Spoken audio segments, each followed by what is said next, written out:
Before we recorded, I had a big cup of milk. You are the only person I know who just drinks milk. And what with my cookies? Wow, you are 37 years old.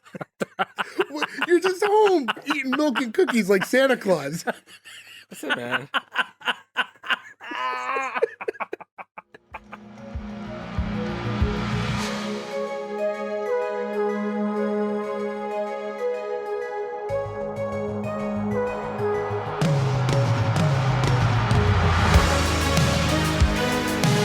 Welcome back, everyone, to S1E1, a show where each week we pick a different sitcom, watch just the first televised episode, and forgetting anything we might know about the future run of that show, rate it and decide if it's a show we want to greenlight or cancel. This week we're going to be talking about Daddy Dearest. Daddy Dearest went 11 episodes with one season on Fox. Today we're talking about episode 1, which was called Pilot, originally airing September 5th, 1993. So to get things started, I'm Jay Gags. With me as always, Joe, Gordo, Ferg, and not Nick this week. What's going on, guys? Heyo. Hello. I feel like my pick this week may have been a flop in El Sacco. I just got a question. Why do you hate me? Yeah. Who doesn't love Don Rickles? I choose my shows, to bring you all love, and you put this shit on me? You choose your shows because you know they'll be picked as a yes Yeah. for everybody. It's a weird method you have. We're gonna dive into it. This show is interesting to say the least. And as we get into it, I will say I am not shocked that it only lasted one season. No. If anything, I'm more shocked that they gave it as many episodes as they did. And I think out of the 11, I think only 10 got aired out of the 11 episodes. Yeah, I read that there was one unaired episode. Yeah. I will say this too, though. This very much kind of was Fox at this time. 1993 Fox was just we're gonna make the raunchiest, edgiest sitcoms and everything. That's what we do. That's our bread and butter. We're coming off of, We're the People from Married with Children. We'll make sex jokes. We'll be edgy. And that's so not the way it is now. But this is a place in time of what the network Fox was like for its maybe first 10 years. But I'll be honest, it's not the edginess that I didn't like about the show. Again, we'll touch on it as we go along. And I'm just going to assume that none of us has seen Daddy Dearest prior to this. No. But, No. Joe, this was your pick. Is there any particular reason that you wanted us to cover this show? Yeah, so I forget what we did that had Richard Lewis in it. Maybe Curb? I Curb? think it was Curb had Richard Lewis in it. And I love Richard Lewis. And Don Rickles, I think, is one of the funniest human beings who's ever walked the planet Earth. So when we were doing that episode, I saw that this show existed. And again, we missed it in 1993. I didn't even know it existed, right? It lasted for one season. I was like, well, if nothing else, it's got to be interesting to see Richard Lewis and Don Rickles hang out for half an hour, right? So it was on my list for a while. And honestly, one of those shows where I'm I always make the argument where I'm you have all this stuff. Just put it on a network. Put it on somewhere streaming. I don't think anybody would put this on a streaming network at this point. I think this one is going to be lost to time. Yeah, plus all the racism really spoke to you, right, Joe? Right. It's my huge racism bone that I have. This one, it's not even because of the content of the episode, but I just think on name value alone, I am expecting this to be one of our most poorly performing episodes of all time. That being said, for those of you who are listening, thank you very much. And be sure to go to s1e1pod.com. That's where you can find all the links to our social medias. So give us a follow over there. One thing I want to cover, so I try to look up the scores now for IMDb and Rotten Tomatoes. IMDb, it only had 10 user reviews, so it's a tough gauge. So it got a 7.5 out of 10, but it's a very small amount of people that actually rated it. When you go on Rotten Tomatoes, there's no audience score, but the Rotten Tomato, tomato meter from the critics is a solid 7% out of 100. Wow. Yeah, solid C's, baby. No, this is a 7 out of 100. Oh, 7? Not 70. Oh, my Lanta. No. I will say this, though. If anybody's listening to this right now and they're oh, I don't know, it's on YouTube. You can find this episode. Yeah. We're not spoiling anything. And I highly suggest everybody gives it a watch because it is a very interesting moment in time. We're actually spoiling everything, Joe. That's what this show is. We literally dissect this show scene by scene. So everybody pause our episode and watch it. But some people listen to some of our weirder shows, and there's not really a place to watch them. I like when we do a weird show like this, and it exists out there. You can actually go watch it. You know what I mean? I know I've talked to people before who've listened to episodes of our shows, and they've never seen the show. They just hear us dissect it or whatever. Yeah. But in a case like this, I would also suggest afterwards take the 22 minutes and then watch the episode. I've never written the word fuck in my notes more than the last third of this episode. I'll show you my notes later. It's just like, quote, underline fuck, underline, like just keeps going. I'm like, I can't. They literally wrote the ending of this just to be like a Don Rickles roast, which is amazing and super funny. But wow, does it not play now? I would rather just watch Dirty Work if I want to see Don Rickles at his Hello, best. ice cream. Having a good time in there? Making friends? You're the personality of a dead moth. Everything he says Dead in moth. Dirty Work is so fucking great. So to get into the actual episode itself, it starts right with the intro. And for the theme song, we have Sing, Sing, Sing with the swing. It's kind of a very classic old, it actually originally had lyrics to it as Sing, Sing, Sing. And then With the Swing was like the 1936 song. I believe that one performed by Louis Prima, Louis if Prima. I have that right now correct. Louis Prima. Yeah, Louis Okay, Prima, so- I'm sorry. That's the name of the song. Because I Yes. know, like, we've all heard that. It killed me trying to figure it out. Like I was trying to Shazam it on my phone, and like it's like we got nothing. I'm like, how? Like this is That's the a very, song. it's Yeah. a very present song. It's like the go-to old swing song. It's weird, like you can sort of see swing, like in our lifetime as we were kids, like swing coming up from the forefront. We were like, this is 1993, and then the next year is The Mask, where it's like all like the hey, Pachico. Yeah, I was gonna say there was that, and then like by a few years later, it was like I was gonna say it had like the Cherry Pop and Daddies. There was like a little mini resurgence in swing and music. swing kids. Like there was a lot of stuff. Like all of a sudden, people were wearing fucking zoot suits, like a bunch of goddamn assholes. Was that, like, around this? Like, was that? A few years A later. couple years later. Okay, it was later than that. Okay. Yeah, it was more Because like I that, do like, remember that. mid-late 90s, yeah. Okay. What a weird Yeah. resurgence. I know. What Yeah. a weird Mambo. But we got Mambo number 5 and the Scat Man out of it. I think those were unrelated. I was gonna say, there's no correlation. No, Mambo number 5, definitely. I will say though, one of my favorite jokes ever to say is if you're ever in a grocery store with somebody or the convenience store or whatever, and you see like the packs of Mambos, good setup for a joke. I can only ever eat 4 Mambos. And then when someone says why, he's like, because after number 4 comes Mambo number 5, and then you can start singing it. I've done it like 20 times, and every time I've done it, someone's fallen for it. See, I just pick up tuna and I go, a little bit of tuna in my life. See, I can't not sing the Office lyrics when I do it. I can't not sing a little bit of Roy eating chicken crispers. Like, it's just forever going to be stuck in my head that way. For this intro, to use a song like that, and it was just kind of a couple little still images of Richard Lewis and Don Rickles together, and then a few just shots of like New York.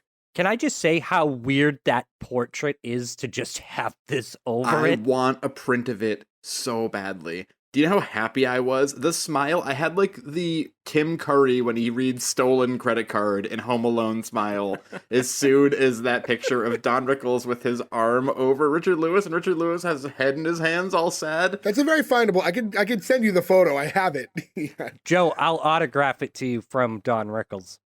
To Dave. to Dave. I wish I got to meet Don Rickles. So for the intro itself, using a song like this, how do you feel? I don't know if it worked for me. Like I didn't quite understand how this was setting up the tone of the show. No, I mean, I guess I could see it trying to emulate like a classic sitcom. My guess, honestly, it was probably public domain, and, That's what I was just- thinking, and they yeah. just didn't want to pay for songs. Plenty of themes from that age like that. I mean, look at Alf's theme, which is just random jazz. Alf is another show like I thought we would cover by now. Yeah, oddly we haven't. But I Yeah. mentioned Married Children earlier, right? And that song makes the most sense, but it's also like an older, timey song. But they probably had to pay some decent money to get a Sinatra song Yeah, in there, well, you know. Yeah. They must have felt really strong about that show. They were putting all their money towards the Chevy Chase show. They couldn't give all the money to this show. At the end of this episode, in the credit, If you watch the YouTube version we watch, which is, I assume, the only way on planet Earth you'd be able to watch this, you'll see a little ad. actually, on IMDb, apparently there is a DVD box set of this, or like a disc that has 11 episodes. But I saw it on IMDb. So, Joe, you now have a new grail to look for. Yeah, can you send me a picture of that later? Or I need to track that down. We'll You know, do. the funny thing is, I don't know if this is to correlate, but we mentioned earlier, if you watch it on YouTube, you see the little Chevy Chase promo, where first of all they go, star of Fletch, Chevy Chase. Yeah. I'm a man who loves Fletch so much, but I'm like, that's the one Chevy Chase movie? You're not like, Star of Caddyshack or so. Anyway, It's probably the one that they had rights to air. Like, so they probably already have like a Maybe, I licensing mean- deal. Yeah. that would explain. I watched Fletch and Fletch Live so much as a kid. They were on TV constantly. But this show, you hear after the commercial, it's like, coming up next, Tribeca. So then I went to go do some Yeah. digging because I was like, I also don't remember Tribeca. Tribeca was like a serious drama show produced by Robert De Niro, where it was like an anthology series where every episode had a different cast, and it's like Lawrence Fishburne and all these like serious actors are in it, and that also got canceled after one season. And I can only think it didn't do well because its lead-in show was Daddy Dearest. Like, I can't imagine you watch Don Rickles just go on a racist tirade for 20 minutes, and then you're like, I'm gonna watch Larry Fishburne do like a serious hour-long drama. Like, there's no way those two things don't align. So one thing I thought was really interesting about the intro is that it fades right into the episode. So as the intro is like ending, it goes right into the first scene, and like the music fades down, and like you get the audience applause. After we see the World Trade Center, thank you. Yes. You're welcome. But yeah, I mean, I thought that was kind of an interesting. I couldn't think of another example of a show off the top of my head that does something like that. It's definitely an old, or like it would never really happen now. The hard thing with shows like this is I wonder if they did it every episode, if that was like a directorial choice they stuck with. But I don't know if you'll ever be able to find a way to watch any other episodes of the show to figure that out. Yeah. I did just send you a picture of the 2 DVD box set, 2 disc set. Again, I don't think that's real. It's probably some bootleg, but if it's out it's there, real. I'm looking at it now. It's an Really? official Official. release. Yeah, it's Yeah. it's a rare DVD apparently. I've been reading. That's why I haven't been talking. I've been reading about it. All right. Any listeners out there have a copy or a lead on this? Hit me up. To start the first scene, we meet Stephen Mitchell, who's played by Richard Lewis, and he's walking out of an office with a patient. And it seems like he's a psychiatrist from what we can gather early on. So there's a gag where he tells that patient that although his wife is entitled to her opinion, personally, he likes the shoes. And you see as the guy walks off that this patient that he's seeing is wearing like red high heels. I was like, I don't know. For an opening line to the show, I thought it was like, I don't know, kind of corny. I appreciate doing a visual gag, though, too. At least they gave you something to look at. It wasn't just like I won't tell them what you said in the other room. Yeah, it it's just a bad seemed joke, like- but at least it plays. It just seemed like a dated type of humor. And that's kind of my thing with a lot of this episode is the jokes felt like they were written 20 years prior to when this show came out. And this was 30 years ago. Yeah. Like it didn't feel like 90s or even early 90s style comedy. It already felt like dated Yeah. for the early 90s. Yeah. Again, though, we talked about it a minute ago, but Fox really just kind of threw everything at the wall at this era. This is like secrets of magic revealed, and then like this show, and then I remember they premiered the first 15 minutes of GoldenEye like the next year. They're just like, do you want to see the beginning of the new James Bond movie? Fuck, here it is, right? It's a big deal, right? Like they would just do the weirdest stuff all the time. Like we covered Are You Being Served a while ago, right? If that same gag happened on that show, you go, oh, that makes sense. And it would fit right into that Yeah. show. You know, you wouldn't even bat an eye. I mean, that's also just a very British joke, I think, Yeah. too. Hey, speaking True. of British, did you guys get Frasier vibes from this show? No, I mean, he's a Him psychiatrist. him being but a psychiatrist, and then his dad moving in with him, and all this other stuff. to be honest, I didn't put it together. I mean, I can see it as you say it. Like Yeah, you they're saying it, I'm definitely like, Yeah. oh yeah. I didn't get the vibe till the end, which we'll talk about later. But when he's in the session with the patients, and the dad comes in, that's when I got extreme Frasier vibes from it. The way he was talking to his patients, with patients, clients. I think Patience. patience. Also, the brother who doesn't want the dad to live with them because of his wife, like that's the same thing as Mhm. Frasier. That's Oh, yeah, that Niles. is. Is this before Frasier? Is it? When did Cheers end? 93, yeah, this is before Frasier. Huh. I think Cheers ended 93. Okay, so then they're right on the heels of one another. They're close. I don't think they're very far apart. I thought Frasier was 95. Well, now I feel the need to look this up. The beauty of editing. So Frasier started in 1993. Okay. So So as a this matter is of fact, Fox's answer to Frasier? Is Richard Lewis and Don Rickles? Oddly enough, so this episode came out September 5th, 1993. That one came out September 16th. So, but So a this mere predates- 11 days later, the first episode of Frasier came out. Maybe that's another thing that did not help this show. They had a successful doctor show. Yeah, they were like, wait, Now, question. It's odd that, like, we saw this with the Munsters. they had like two competing monster shows, right? Like with Right. the Addams Family and the Munsters.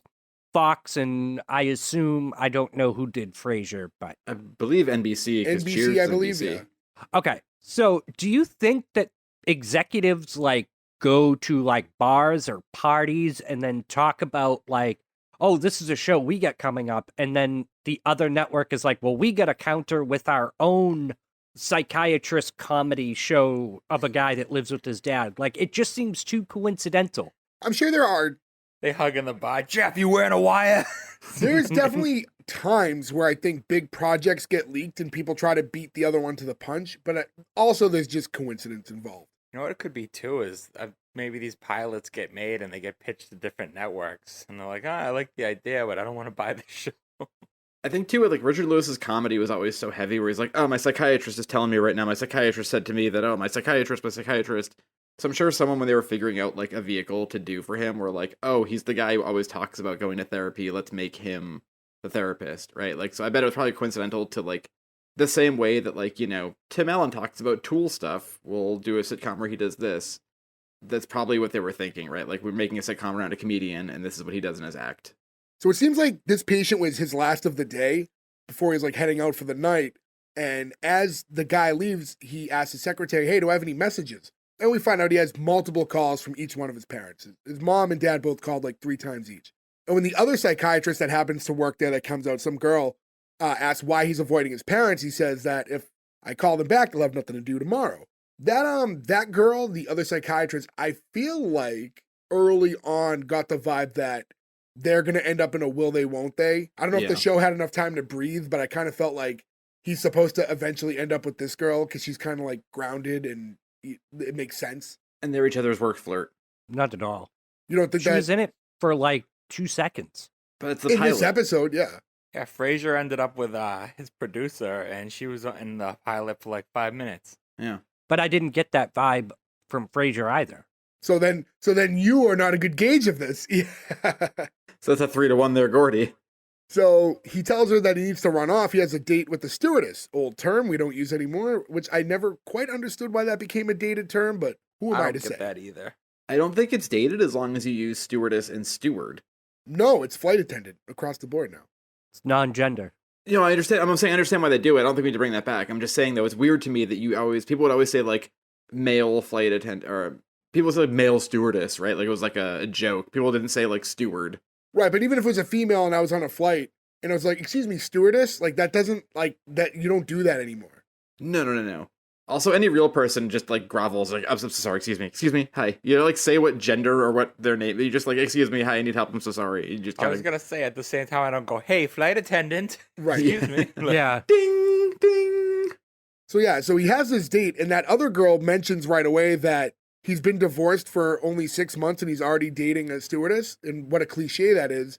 Kind of like forced. It was like forced to just mention the divorce thing to kind of get that in there, but that's a lot of shows. They're trying to sneak in the premise without it seeming like unnatural dialogue. Same thing with the next scene where he's like, did I mention I have a kid? Yeah. as she breaks the Ninja Turtles van. And then he makes like weird jokes. Like, my thing with a lot of this was there's a lot of one-liners that seemed really forced. Like, so Richard Lewis is saying things like he doesn't want his baggage moving around during the flight.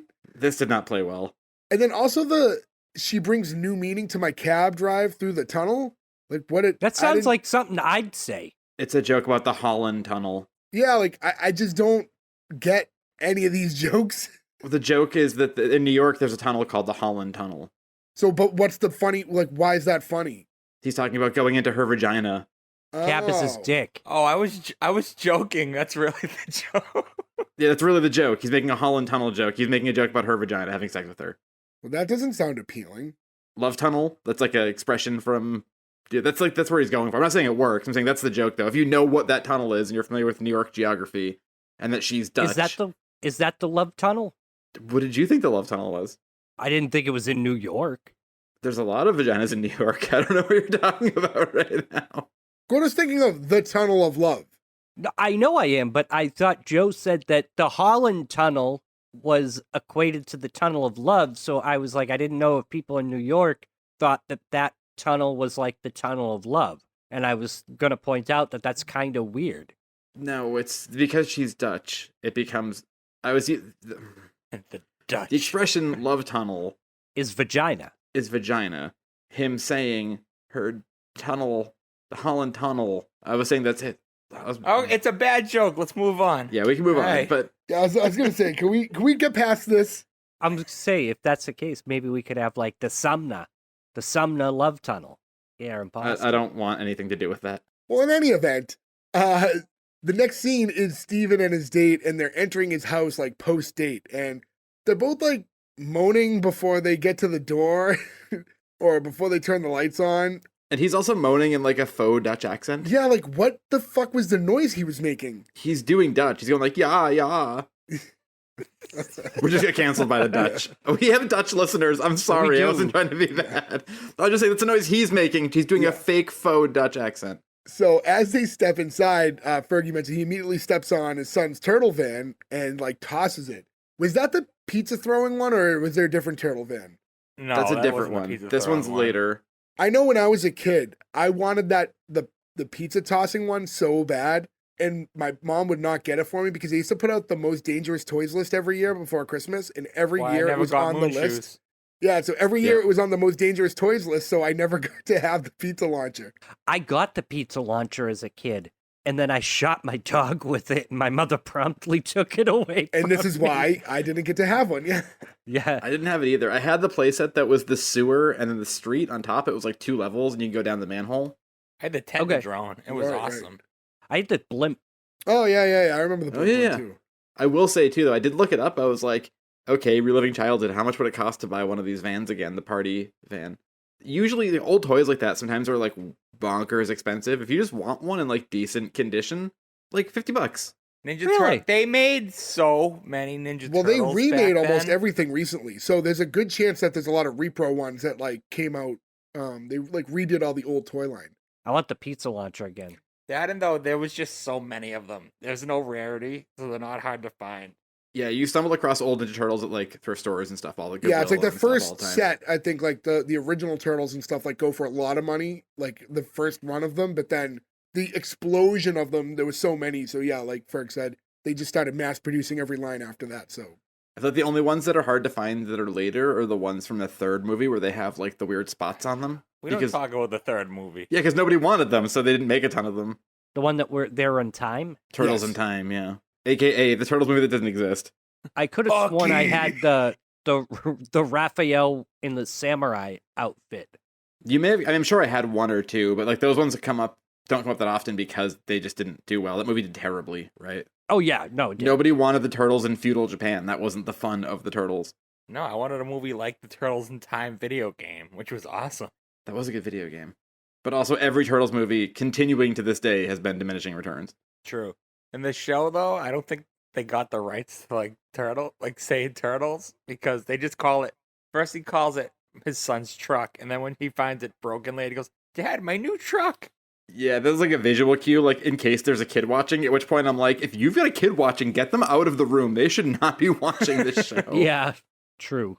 so he's like talking like way too much in this moment. He's like rambling on a lot as they're like getting ready to fornicate, and she's very, very kind of like, I don't know what's the word. Horny? Yeah, but also like ditzy in a way.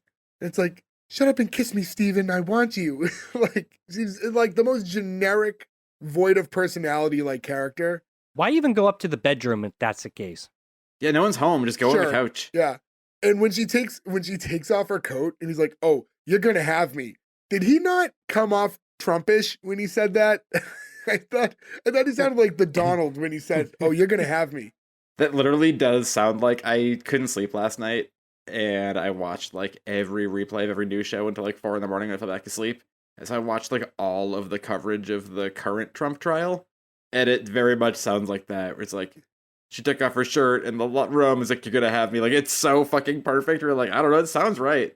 He's so easy to write for. She tells him, "I want to do everything you've ever dreamed of." And he says, "Well, in that case, I'm gonna get a ladle and some Armenian string cheese." What? So wacky. Yeah, I looked it up, by the way. So Armenian string cheese. I've never had Armenian string cheese. I was gonna Okay. call. I've got Armenian family. I was gonna call my sister-in-law and be like, "What is this?" But then I would have been a long conversation. I could just imagine you calling up like a long lost cousin and being like, "Hey, it's cousin Joe. Can you talk to me about your Armenian string cheese?" Like, why? Because of racist Don Rickles. They're like, I don't want to talk to you anymore. I'll say this: I love me some American string cheese. So Me too. Armenian string cheese, I want to try now because it basically comes in like, it looks like Big League Chew, like tobacco, right? It's like pushed all together. When you pull it apart, it looks like little strands of licorice. Like it's not like big. You take a stick of string cheese, you think of how that pulls apart. Yeah. It's not like that. It's like a giant ball that you pull like spaghetti cheese strands out of. Well, that sounds fun. It looks kind of interesting and fun, yeah. Yeah, I'll try it once. If I see some in a store, I'm gonna grab some. Is it readily available? Yeah, I mean, it was everywhere when I looked it up.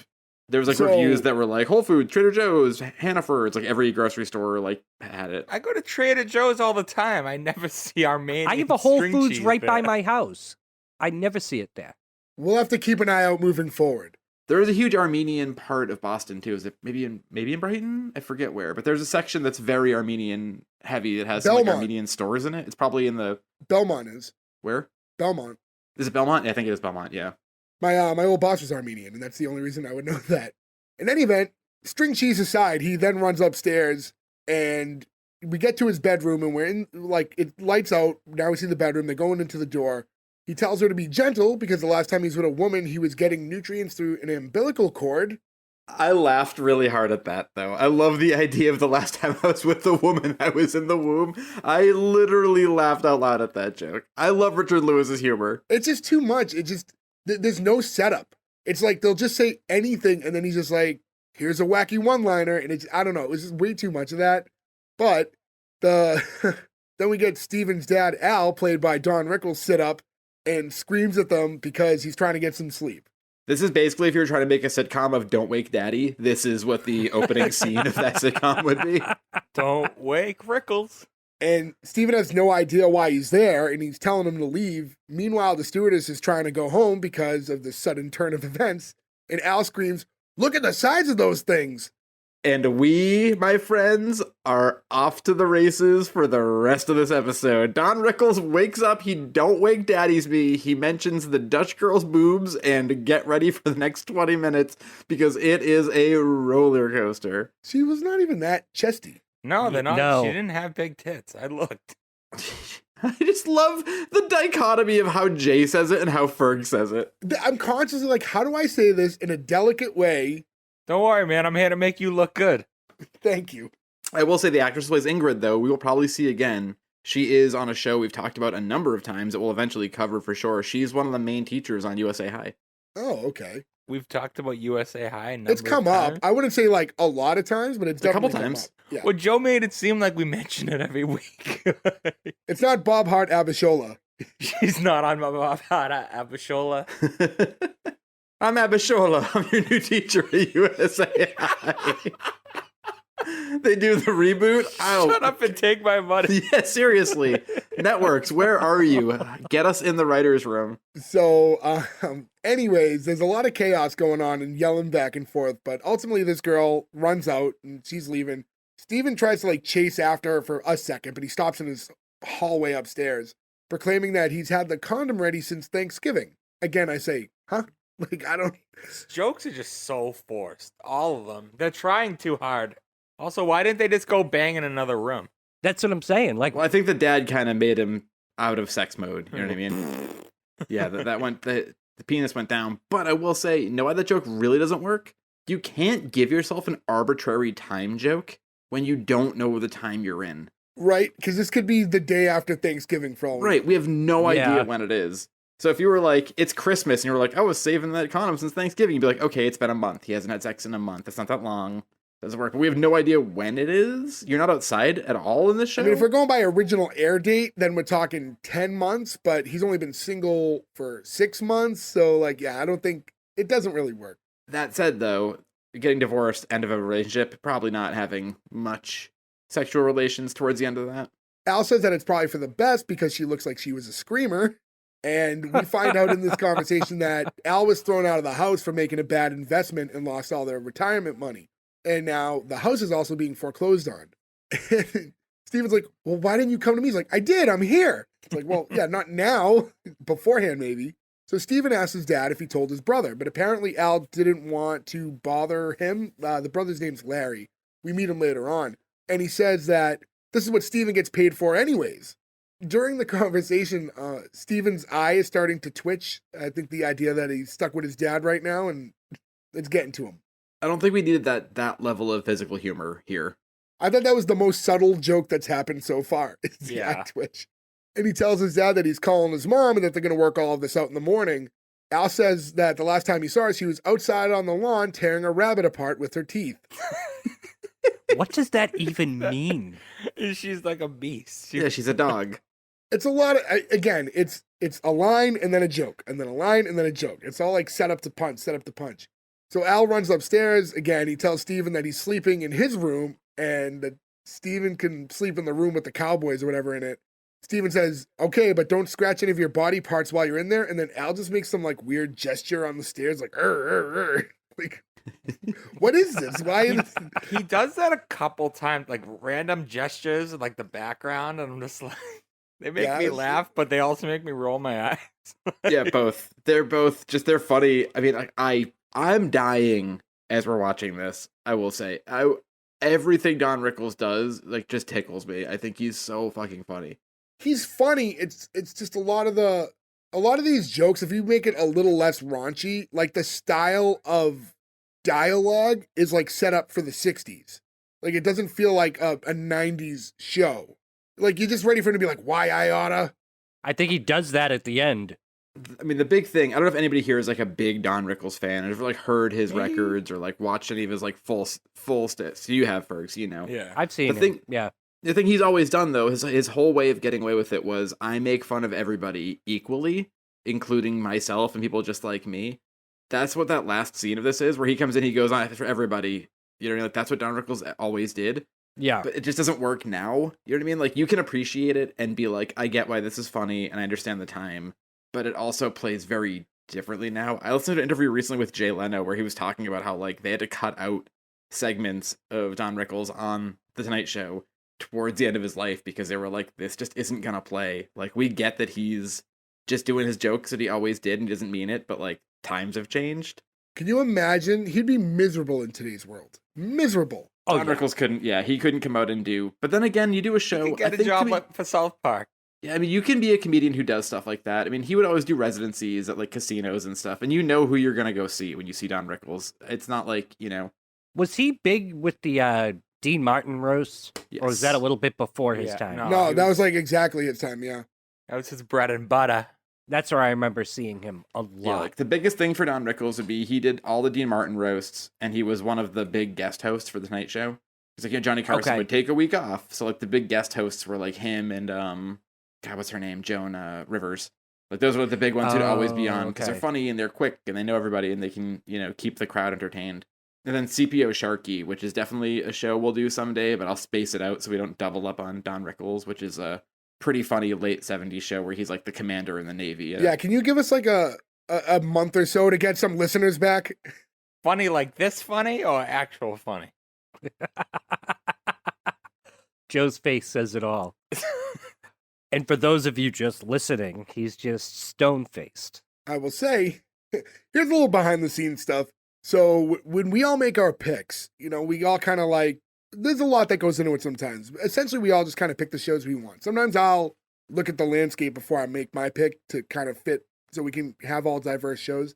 But when Joe picked this, I had to deliberately sandwich it in between two bigger shows or shows I thought would have a good audience so we didn't just tank our listener base. Because I just figured, we're gonna lose him here, so we need to pick me up for the following week.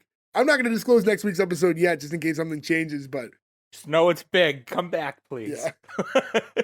Hey, if you've listened this far as we are 40 minutes into the recording, you're sticking with us. well, yeah, at this point, for those who are listening, yeah. Anyways, to go back, the next scene, Steven's in his living room playing catch with his son, as where most father-sons play catch.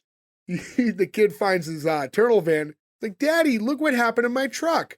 This kid cannot act. I don't want to shit on a kid. I'm sorry, but this show as a whole has the worst children actors I've Yes. ever seen in my life. Yeah, listen, I'm not gonna hold the kid accountable in that. Like, He was replaced after the pilot.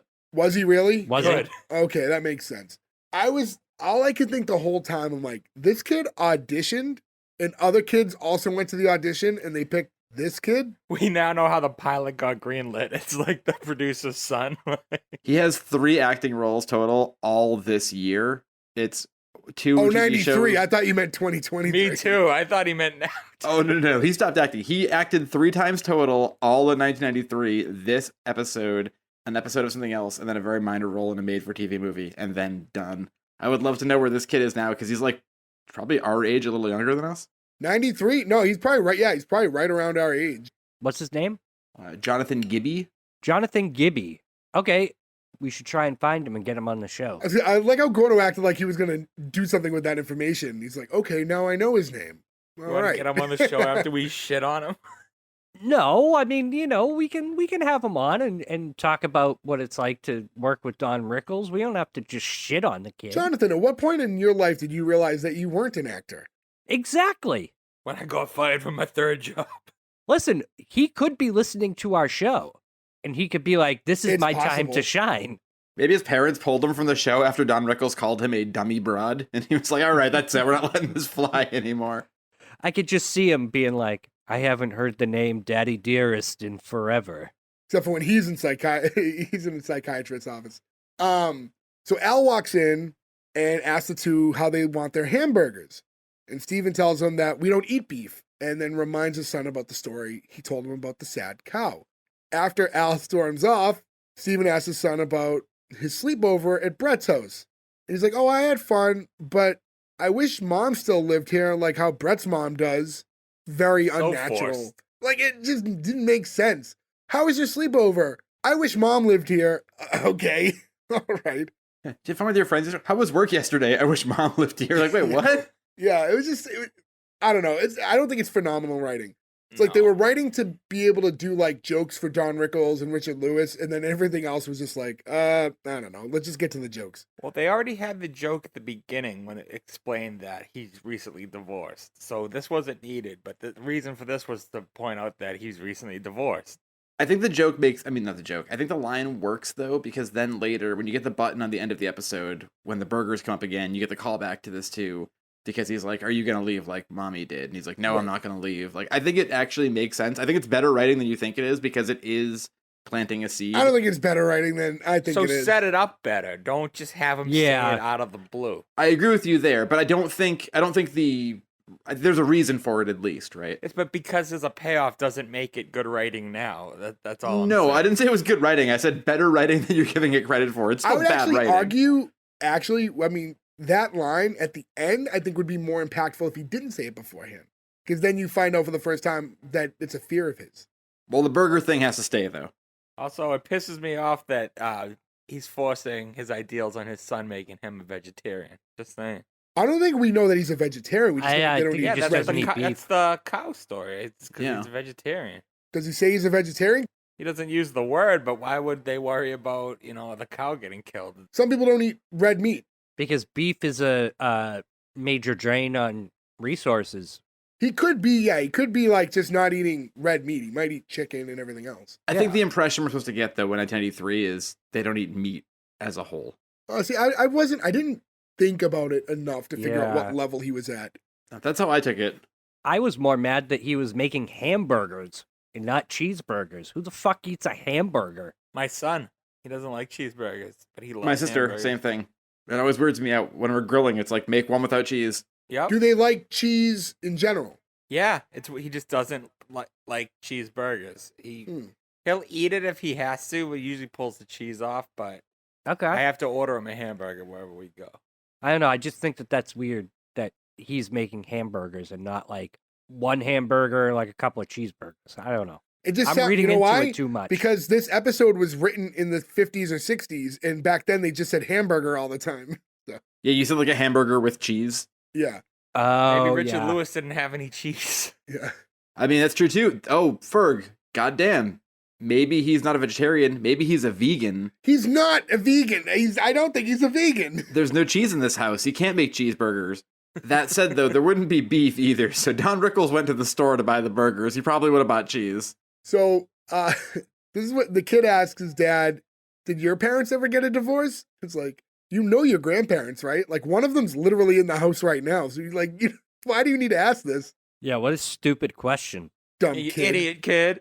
Wow, it's almost like you're a bad actor who won't work more in this more than two more times. You know what? But to be fair, it's not the kid's fault. That it's not like the kid was told to ad lib. The line was bad. It's It's a bad line, yeah. Yeah, even if he delivered it well, it still doesn't make sense for him to ask. So we hear a car honking, and Al runs back out to look out the front window and says it looks like the Cadillac that he sold Steven's brother. And then there's a joke about the bad alignment getting fixed. And then he says, who's that ugly guy in the passenger seat? Like, that's Died. Mom, Dad. I laughed Died so hard at this. That one I thought was funny. That yeah, one I thought got that me. was funny. So now the door opens and we meet Larry and his 3 sons. And they all look like Pugsley Adams with different color striped shirts. Yes, Same thing. We're the same thing. I was like, why are there 3 Pugsleys here? Yeah, Yeah. the Pugsley Adams from the movie though, the Yeah. 90s movie version, like The good movies. the Rule Julia movies. R.I.P. Al asks Larry, what did you feed them? Hog chow? Another funny line. Like Back in the That's 90s funny. when you can call 4 children fat. Yeah, now this show would be canceled for so many reasons. One of them would just be like fat shaming children. You know what I mean? Like there's so many levels you just can't do anymore. There's a weird pivot later, but early on, at this point, especially when you first meet Larry, 0 personality. Like, none. Yeah. And then it takes a weird flip out of nowhere where he becomes a different character, like mid-scene. It was weird to me. And following them, actually, we meet Steven's mother, Helen, and it's Renee Taylor, who you would know as the mom from The Nanny, Fran's mom. Or Ava Braun and the producers. Yeah, but more importantly, Oh, okay. the mom from The Nanny. No, more importantly, she's one of the voices in Dr. Dolittle, which is Dr. Dolittle Part 2, which for some reason I Ooh. always think of the line, what am I supposed to do without my cell phone? Which is from Dr. Dolittle 2, and it's in my head constantly. I don't think that was Renee Taylor. Damn, that rap music. Yes. Also a great Norm Macdonald voice actor role. I like Helen, by the way. She's a great character. Just from She's not from these bad. scenes. So Helen asks what Al's doing there, and he says, I live here. And then Steven's in like shock to even hear it, and tells all the kids to head upstairs. And then we get more bad acting from the son, who's begging his dad to not have to go upstairs because his cousins always sit on him. that got me. I love that that's I knew that. I was like, this is where Gordo's gonna laugh. Amateur move. So once the kids head upstairs, Steven tries to make peace with everybody. Al says he's there to get in a few shots. Helen calls him an ass, and then Al makes a weird like drinking motion. He makes the best drinking motion ever. He puts so much effort into it where like when he does the pinky up thing, he like turns his whole body. He really goes for it. I thought he would more act like a donkey in this. I didn't quite get the drinking. Yeah, I didn't think the drinking motion made sense in the context of what was happening. I could see him being like, eeyaw, eeyaw. Well, this follows up too with her saying cancer of the liver, so I feel like there's like a drinking theme here between the two of them. Well, yeah, because Steven asks, what would it take to get the two of you together? And yeah, that was how she replied. Morbid? Which I think the joke there is like if I needed a liver transplant, That would bring them together. it would bring them together. Like if I needed his liver. I took that as that she would need so much alcohol that she would give herself cancer. No, she would need a liver donated, so she would take his. I'm going to say this is another joke that doesn't quite land properly, so it's tough to know exactly the context because they just snuck in a joke. There's a few of these, and I feel like there'll be a few more. You know what they remind me of? They remind me of the parents from Everybody Loves Raymond. There was a couple points I got Raymond vibes a few times on this show. Even like the early inkling of the brother until the brother turns into a different person a minute later. Yeah. I imagine the brother's much more of a character as the show goes on, because like you said, he like livens up and becomes a real person towards the end of this, but Yeah. he's in the whole run of it, so you'd assume that like they must give him more to do. Yeah, but like early on in the episode when he first appears, it's like his shoulders are up and his head's down and he won't talk and he's moping around. And then all of a sudden, like he sidebars with his brother in like a minute from, where we're at right now. And he's just having a normal conversation now. It's like, where did this come from? I don't get it. I took that as that's his reaction to being around the parents who lower his self-esteem and like make him like worried. And then when he's just with his brother and he really doesn't want him taking the dad home with him, he stands up for himself. Or So yeah, maybe speaks it's or maybe normal. it's all an act. Maybe in front of his parents he acts like more Yeah. helpless and dumb. So Helen's telling her kids that the only reason that the two of them had been together as long as they even were was for them. Honestly, a common and unnecessary practice. That would have made more sense though if Richard Lewis and the brother were like in their 20s. If they were a little younger, yeah, it's like you don't need to stay Yeah. together this long. They are full adults at this point. Are they though? Or are we doing the whole thing where they look older than we're giving them credit for? No, so I mean, Richard Lewis is how old is he now? Richard Lewis is 75. Richard Lewis is 75 right now. 1993, that was 30 years ago. So he's 45 years old in that show. Okay. It's just that Boku makes you look young. Yeah. Once they took Boku off the market, he started going downhill. So he's old enough. The parents could have probably taken off a little earlier. I think my parents split when I was about 12 or 13, and they stayed around a little bit because of the kids. And I think even at that point, they're like, okay, they're old enough. They were like, oh, we'll ride this out for 30 more years, and then we'll cut ties.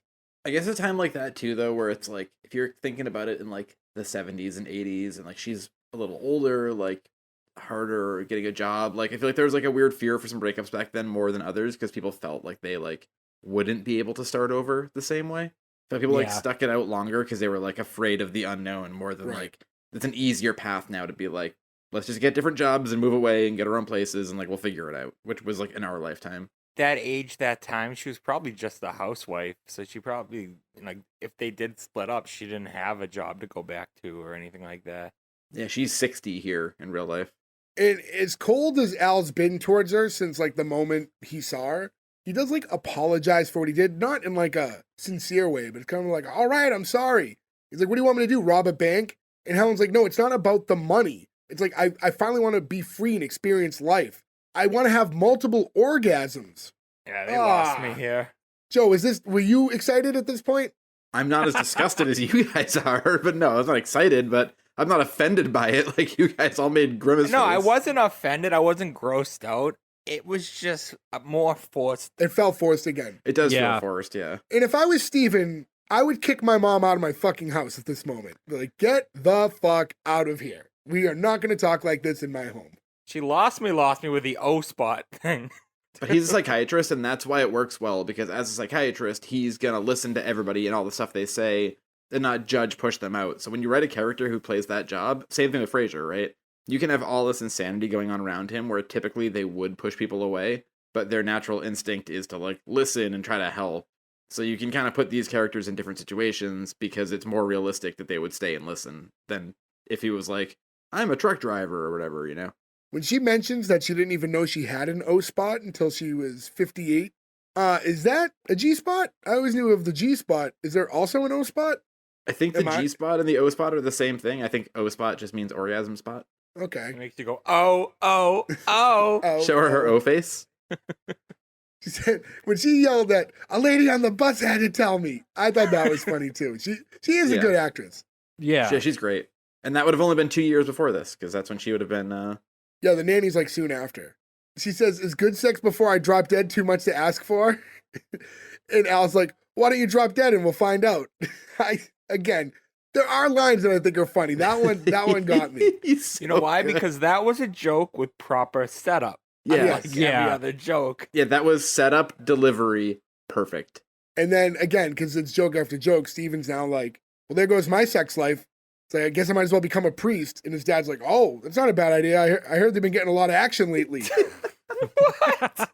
This is the first time where I was like, oh, we're going, huh? We're really going in this episode. And this is when like the priest scandal stuff was like first starting to bubble up, especially where we're from. Yeah. It's like there was 15 a week you were hearing about at this time of the year. Like all the stuff with cardinal law pushing people out of the places to hide it. Yeah.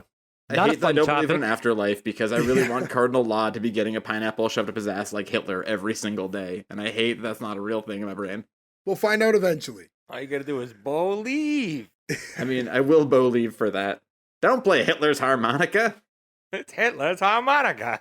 So Steven's trying his best to get everybody to calm down, but it's not really working out. And we find out Helen has already made plans to live with his sister. Upon hearing that, Steven assumes his dad's going to move in with his brother, who is shaking his head no. I hate the brother at this point because he's just like, he's a mute at the time. He was looking down again. He's made no words. At the same time, Al heads to the kitchen and Helen goes upstairs because the cousins are, as expected, sitting on Steven's son's head. And this leaves the two brothers alone. And that's when the brother becomes a totally different human being. And Steven doesn't want his dad there because he's trying to live a single life now and argues that Larry has a family and it just kind of makes more sense for him to be there in that surrounding. Larry says he can't afford it because Al blew all his money after he blew his own money, and that his wife is never going to forgive him and want him in their home. This is a great, genuine plot point. Why can't the brother do it? Why is the brother all fucked up? Oh, he gave his money to him too. Like, this is actual real writing that kind of weirdly shines In all through here. fairness, why should the brother have to? He's got 3 kids in the house and a wife. He lives alone and has his son sometimes in a giant house because he's a doctor. It's like, fuck you, you want your single life. I will Yeah. say to defend Steven a little bit, I can see how he's looking at it as like, I have my kind of privacy and whatever. You don't have it anyways. So this doesn't make it much different for you because you already live in this environment. So it affects my life more greatly if he comes here than it does yours, I guess would be his angle. Oh man, that's another mouth to feed. Yeah, and you see the size of those ham hocks? Is he the Undertaker? That was the joke. See, I can set up jokes just like they can. Poorly?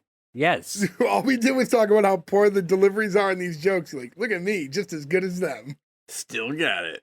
Hey, they got greenlit. So Steven says he wants to be able to make love on the kitchen counter. Well, he didn't do that the other day. Yeah, it's like, Yeah. well, you've had the opportunity and you insisted on using the bed, you square. This here, though, another good setup delivery. They put like 2 right in a row here. Yeah, because then the brother's like, oh, like we eat off those plates. And then like you have the father walk right in, like with a plate of food. Like, so it gives you that like mental connection. Like that worked. That worked very well, I thought. Don Rickles eating a sex sandwich. So to stick Al with Steven, Larry's like, come on, mom, kids, we're coming downstairs. We're going to leave. We find out as they're running downstairs that Helen was sitting on one of the cousins to retaliate for him sitting on Steven's son. I don't even remember the kid's name. Danny? Pugsley won. But I mean Steven's kid. I can't remember his name. Oh, Steven's either. kid, yeah. Yeah, we'll go with Danny. Why not? And when they all leave, Al tells Steven that Larry's a good kid and that he Larry. should be more like him. No, Larry is Larry. Larry's the brother. Al tells Steven that Larry's a good kid when they leave. He's like, your brother, he's a good kid. Did we miss the part with the crazy aunt she's going to live with? No, I brought up that she's living with her sister. I just didn't get into the specifics of it. That she's crazy because a TV fell on her head. Yeah. Those CRT TVs weigh a lot. I gotta chop a line here and there, guys. So I didn't get into all the aunt dialogue. But to go back with this whole thing when he's saying like, oh, you know, your brother's a good kid, you should be more like him. If I was Steven, I'd be like, get out of my house. I am taking you in. He will not take you in, and I'm the one who has to be more like him. Get out of my fucking house. I mean, you can't talk to your parents like that. And he doesn't want to shatter his image of his brother. But why is he protecting the brother? I feel like the brother's sticking him right now, and he's like going out of his way to like protect him. You see, he protects his brother later too. It's because he's empathetic to people because of his job and his character. Like it's the pilot. They're trying to show you who he is. You know what I mean? How he acts. Well, later, I don't think he's protecting his brother. I think he's protecting his father's feelings because he knows how he feels about the brother. And then the truth comes out. That's true. Yeah. And there's like that scene closes with like kind of a quick moment where you see Al looking at a photo of him and his wife that's like on the mantle. And it's like, oh, Dad, what's wrong? It's like, oh, nothing. It's your mother's perfume. It smells like a landfill. So I mean, you can see that they are showing that he is sad about the situation. He hides it and he masks it with jokes, but he does want to be back with his wife. From that tough old generation that it's not cool to show your emotion unless it's hate. They love showing hate, as Don Rickles will explain in a few moments. Literally, the next few moments. Yeah, literally coming right up. I would say this is the first 2/3 of the episode. We're now going into the bottom third. And holy guacamole, Batman, strap in. It gets wild here. There's a lot of stuff that it's almost like just the thought of like talking about it is like, oh God. So yeah, so the next scene, we see Steven in the middle of conducting like group therapy. And Al runs in to confront him over something that he said to Larry about him. And then one of the patients goes, "Hey, get out. Dr. Mitchell, he's not in the group." Another terrible actor. I hated that guy. The first guy who talks. He's not following the rules. Yeah, he's exactly like that. Rules. From the Welcome Back, Kotter episode, if you haven't listened to that yet. 90% of the people, there's a couple people in this scene that you recognize, right? Who were in the circle, who were like actors you see in a million things, but like No. 75% of them, the guy who's the cab driver, you would seen him in a billion things. Gordo, I don't know if we can use you as the gauge. You say, no, I didn't recognize anyone. You didn't. We had to explain to you that Joey Lawrence was a human being who is alive and existed on Earth not long ago, so. But you thought you knew who he was, and when we showed him to you for 40 minutes, you didn't believe that was him. I still don't. I thought he was a guy from Seventh Heaven. Well, yeah, so exactly. This is why. But yeah, most of the following the rules people here have like one acting credit total, and it's this scene. And I think that's No shit. not surprising. So the secretary runs in after Al, apologizing to Steven, saying, "I tried to stop him, but he ran right by me." And Al said, "So did the allies." Number one. The secretary is of like an Asian descent.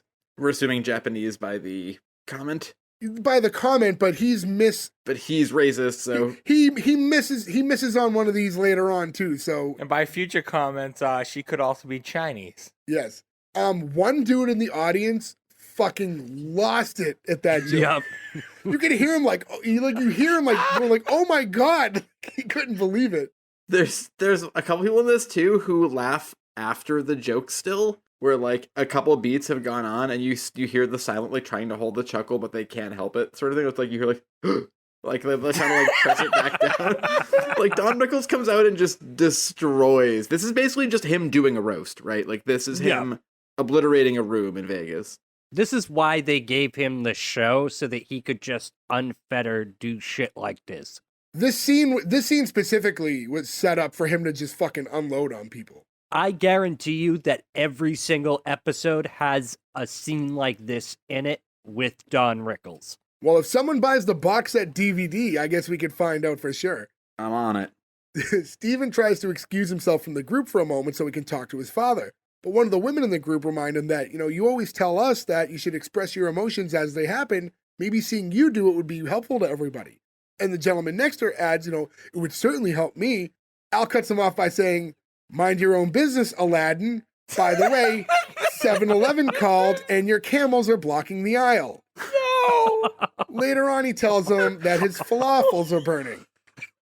So fucked up. He starts real small with Aladdin. It just fucking builds. It's so bad. Oh my God. Like, if he just did the Aladdin thing, you'd be like, okay. And then he's like, That's kind of fucked nope, up. yeah, that's just the lube. Get ready. The perfect button for this joke too is after he goes Aladdin and you're like, oh shit. And then he says 7-Eleven and your camel and you're like watching the TV like, oh my God. They then cut to the actor who's making an oh my God face. His eyes are so wide. I can't believe the amount of racism roast that just got thrown at him, just like the audience can't. Holy shit. 90. Yeah. So the group takes note of how worked up Steven is, and they're encouraging him, like, just talk it out in front of the group. So he has his dad sit down and has him join everybody. So Al looks to the guy next to him and he's like, "So what's your problem?" He's like, "I can't get enough sex." He's like, get away from me, damn Japanese. He's like, "I'm Chinese. What's that, better?" And he goes, "Oh, I'll make you feel at home. Hey, table 27, no MSG. Oh, fuck. Oh. Yeah. So the no MSG joke, I would say, is over the line, obviously. I actually thought the only thing I thought was, as far as funny racism goes, I guess, when he goes like, "What's that, better?" Like that honestness. Yeah, the honesty of he's so racist that to him one's not It better doesn't than matter. the other. Yeah. This is also a weird time where like MSG kept coming up. This is probably the same year that we have the whole Seinfeld thing with Kramer will only order no MSG. And if you remember, we always talk about the Hong Kong Dragon growing up, our favorite Chinese food place, and where you guys still frequent today. For years, they had an MSG with like the Ghostbusters circle and the line through it in their window. Yeah. So like that was a big deal at this time. Not for nothing though. I don't want to get too off topic, but fuck Larry for telling on him. It just hit me now. Who he kept protecting. Why would he tell him he said that? Yeah. So after the MSG joke, the woman in the group tells him to, will you just stop so your son can work? He does a really good job. And I forget exactly what he said to her. It's essentially just made like a fat joke, right? He said, oh, he did a good job with you. And, lady. Yeah, made a joke about the vertical stripes she was wearing and basically compared her to, like a circus tent? But don't you wear vertical stripes because they're slimming? Yes. You don't do horizontal. You're not supposed to do horizontal. Yeah, this will make you look slim and taller. This makes Steven finally flip out, and he goes off on his father. And Al tells him, Larry never talks to me this way. He's like, well, let me tell you something about Larry. Larry doesn't even want you in his house. He considered painting the house so you couldn't identify it. He said he didn't want me. It was like the one time Al was like sympathetic throughout this whole episode. Like he gave like a serious delivery for that line. I thought good acting for Don Rickles here. Yeah, Steven instantly feels guilty now. And he's trying to like backpedal. And he's like, Larry loves you, Dad. He's a great guy. Like, no, he wants you. And that's when Al's like, he's a putz. He's like, why do you think I baby him so much? Because I like him? I want to protect him. And then he tells Steven, you've always been able to do things for yourself. He's like, me and your mother made a lot of mistakes, but you turned out pretty good. You turned out real good. It was like a little bit of a heartwarming moment. You get the nice father-son moment. Yeah. And then, which immediately cuts to, why didn't you ever tell me anything? It's like, I don't know, maybe you're retarded. I'm not joking. I spit out my drink on my work computer. Oh, he says, why didn't I know any of this? That's why he said it. Why didn't And then he doubles down, though. It's what he loves doing in this. He says something, you get shocked by it, and then he, like, goes in for the kill. He's like, you had an awfully big head when you were a kid. Like, Jesus Christ. Oh, God, yeah. So now Al's like, you know what? I'll leave. Don't worry about me. I'll survive. And as he's about to leave, Steven stops. He's like, don't go. And he's, like, mumbling it because he doesn't want to, like, he knows he has to tell him to stay, but he just can't bring himself yet. But eventually he's like, no, you can live with me, like, but, there's going to be some rules. No cracks about the women I date. He's like, I can do that. No mocking my job. I can try to do that. And absolutely no interfering with how I raise Danny. No problem. I'm going to change. I really am. Just keep me away from that pork and Benihana over there. And he goes, isn't that right, Gunga Din? He fucking throws a Gunga Din reference and again doubles down and then plays the, like, Indian British World War flute thing from the movie. Like, oh my God, Jesus Christ. And he just goes, Steven goes, I'm doomed. So in the next scene, we're back in the living room and it's Steven and his son again. And Danny goes, I like Grandpa living here, Daddy. It's sort of like when Mommy lived here. Just keep doing it. Yep. That's why I actually put the note in my phone. This kid beat other kids in the audition. And Al walks in and tells the kid not to sit like that because his legs were crossed. Says, do you want to do Judy Garland impressions at the Rainbow Room? Fuck me. Oh, no. Was there a point where they just didn't give him a script anymore and they're like, just say shit? I think it must be. Probably. I mean, That's probably how they got him on the show. Because this is all Al Rickles style humor.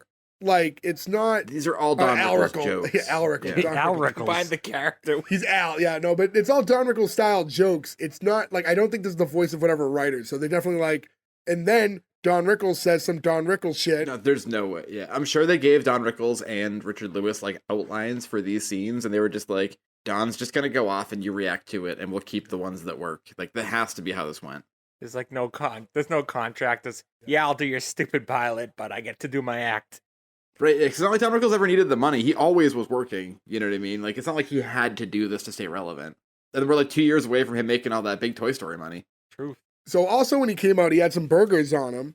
Steven's like, we talked about this before. He's like, what happened to the eggplant that I made? And I guess he just threw it out, which Good now man. he's gone too far because I fucking love eggplant.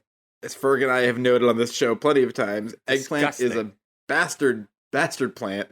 It is a chicken parm cock block, and it should not exist. Eggplant's delicious. It's just a different thing. It's like you have to just like... It wants to be chicken parm, and it fails at every step. It's I good. am with Jay on this. It's good in a mixed vegetable, a mixed roasted vegetable.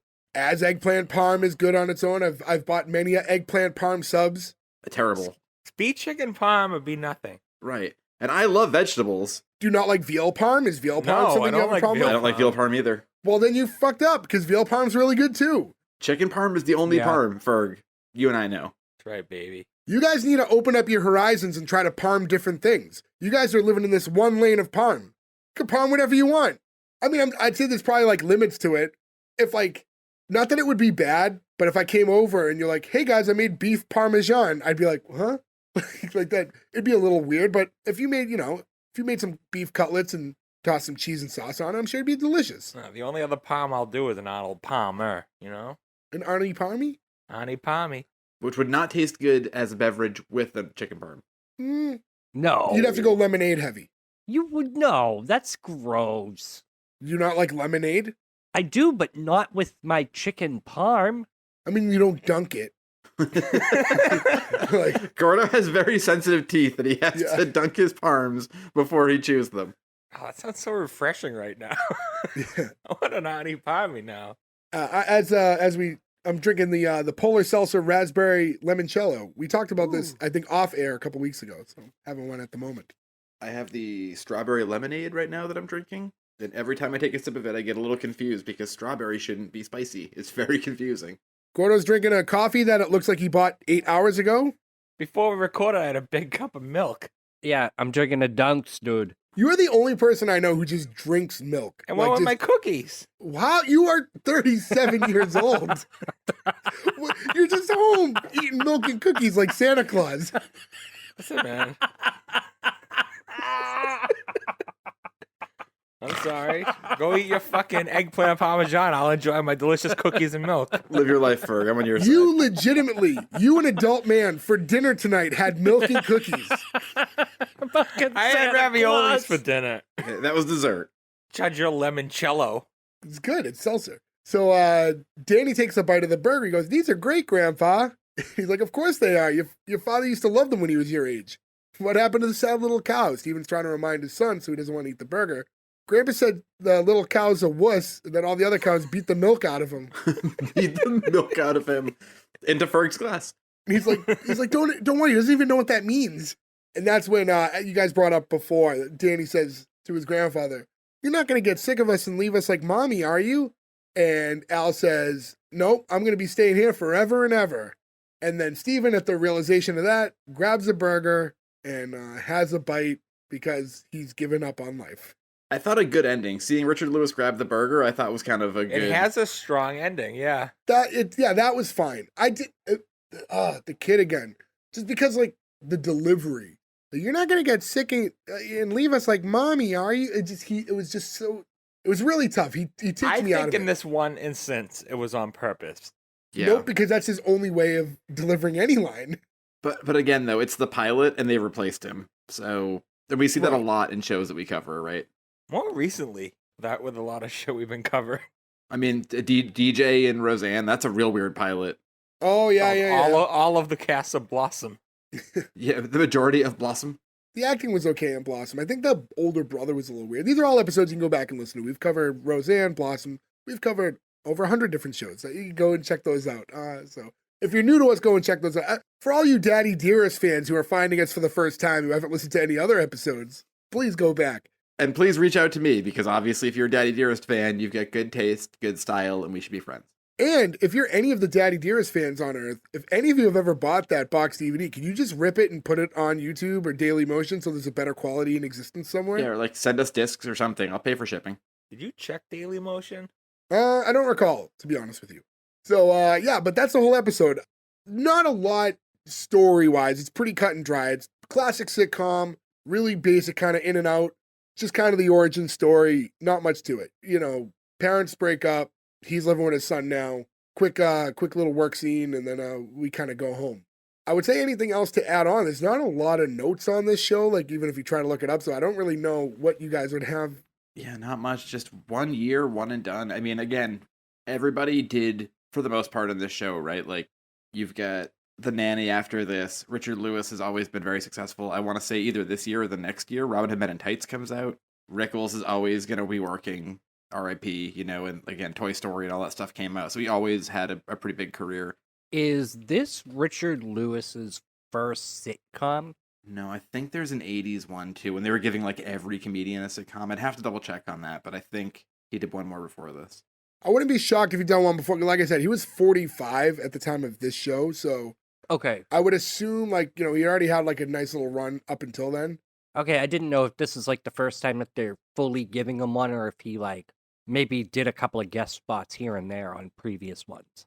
Because I know he's more of a stand-up comedian.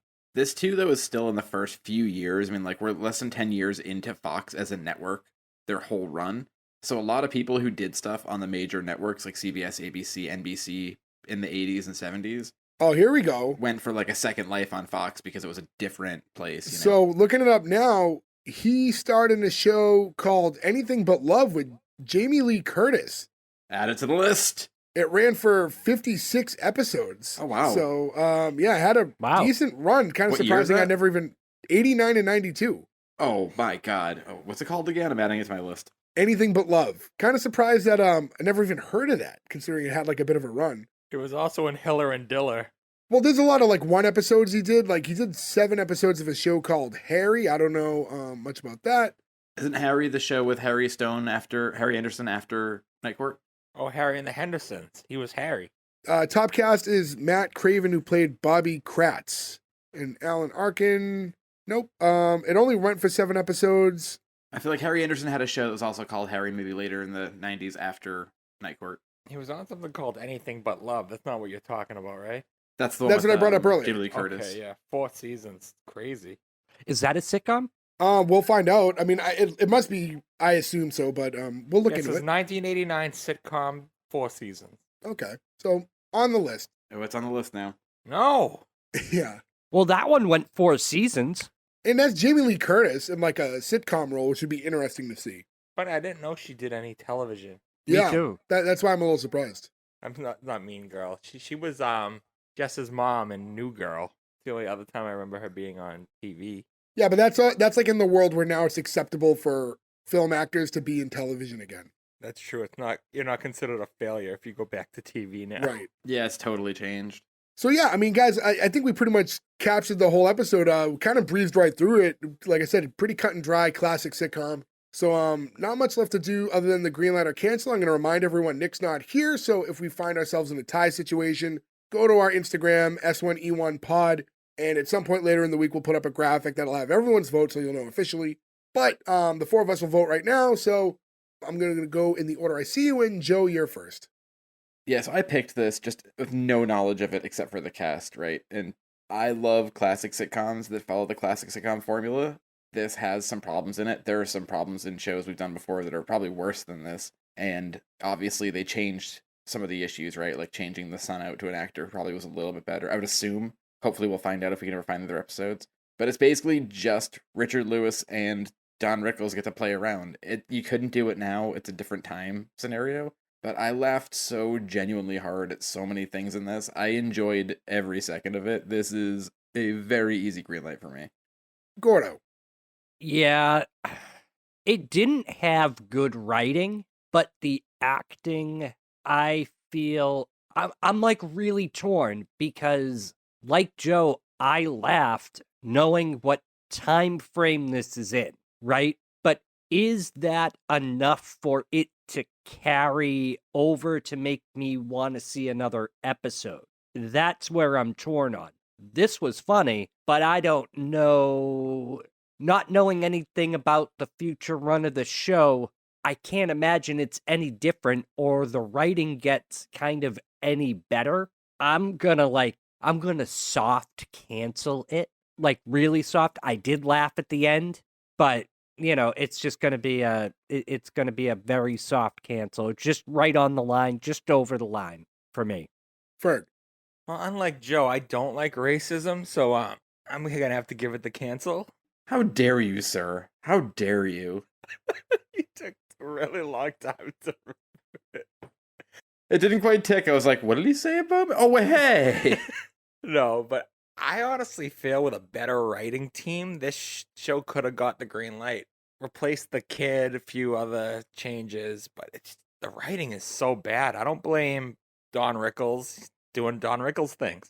And he genuinely gave me a bunch of good laughs. But I mean, it helps knowing they replaced like the kid and hopefully brought in some like other people. But we're judging it based on just this one episode and what we saw in this episode.